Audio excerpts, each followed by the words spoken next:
ఇప్పుడు ధనుర్రాశి వారు అంటే ధనుస్సు రాశి, ఈ ధనుస్సు రాశి వారికి పరాభవనామ సంవత్సర సాముదాయిక సంవత్సర ఫలితాంశము 14 ఆదాయంతో 11 వ్యయంతో ఉన్నారండి వీరు. ఈ సంవత్సరము 7వ స్థానంలో గురువు, జూన్ నుండి 8వ స్థానంలో అష్టమ స్థానంలో, ప్రస్తుతం 4వ స్థానంలో శని అర్ధాష్టమంలో ఉన్నది. కొంతవరకు శుభ ఫలితాలు ఇచ్చినా శని గురువు వల్ల వీరు కొన్ని ఆటంకాలు, అనేక సమస్యలు, అనారోగ్య సమస్యలు కూడా ఎదుర్కొనే అవకాశం ఉన్నది. అయితే గురువు మంచిగా ఉన్నంత వల్ల ఆ జూన్ వరకైనా వీరికి ఏ విధంగా ఉంటుందయ్యా అంటే ఇంటిలో వివాహాది శుభకార్యాలు చేస్తారు. ఆ విధంగా అధికమైన ఖర్చులు కూడా ఉండొచ్చు. బంధుమిత్రులతోనే సమాగమం అవుతారు. అలాగే అభివృద్ధి వ్యాపారంలో ఉంటుంది. విద్యలో ఆటంకం ఉన్నప్పటికీ, ఆశించిన ర్యాంకులు రాకపోయినప్పటికీ, కొంతవరకు విద్యార్థులు నష్టపోయినా మళ్ళీ తిరిగి తమ ర్యాంకులు పొందే అవకాశం ఉన్నది. ఆశించిన ఉద్యోగంలో ఆశించినటువంటి ఫలితాంశం ఉండకపోవచ్చు కూడా. అవకాశాలు చేజారినా నిరుత్సాహపడకండి. చేసే పనిలో తీరిక ఉండదు. ఆశించిన పదవులు దక్కకపోవచ్చు. ఖర్చులు అదుపులో ఉండవు. స్తోమతకు మించిన హామీలు ఇచ్చే అవకాశం ఉన్నది. ఆర్థిక లావాదేవీల్లో తప్పటడుగు వేసేటువంటి అవకాశం ఉన్నది. పరిచయం లేని వ్యక్తులను నమ్మకండి. ప్రయత్నించిన కార్యాలు ఆలస్యంగా నెరవేరేటువంటి అవకాశం ఉన్నది. ప్రయాణాల్లో అనుకూలం లేదు. రాని బాకీలు వివాదం అవుతాయి.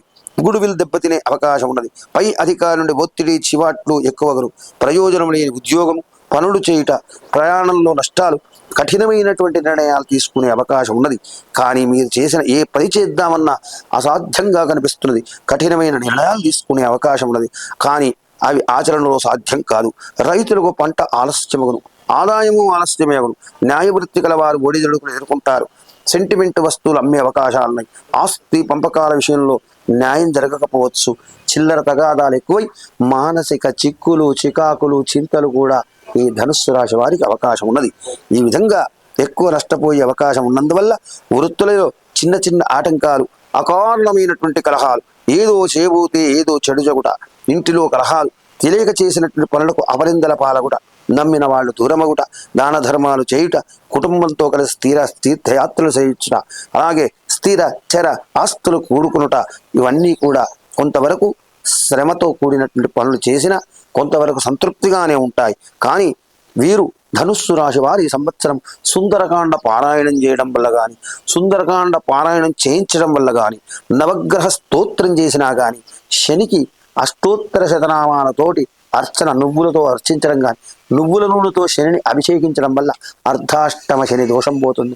గురువుకు గురుగ్రహం యొక్క జపం కానీ, దత్తాత్రేయ స్తోత్రం కానీ, దత్తాత్రేయ కవచం కానీ చదువుకొని గురువారం నాడు ఉపవాసం ఉండి శనగలు దానం ఇవ్వడం వల్ల గురువు యొక్క శుభ ఫలితాన్ని పొంది శని గురువుల యొక్క చెడు ఫలితాల నుండి దూరమై ఈ సంవత్సరం అంతా చక్కనైనటువంటి గ్రహచారంతో శని గురువుల అనుగ్రహంతో ధనుర్రాశి వారు వర్ధిల్లాలని ఈ సంవత్సరం అంతా పరాభవనామ సంవత్సర సాముదాయిక ధనుర్రాశి సంవత్సర ఫలితాన్ని తెలుసుకున్నాం.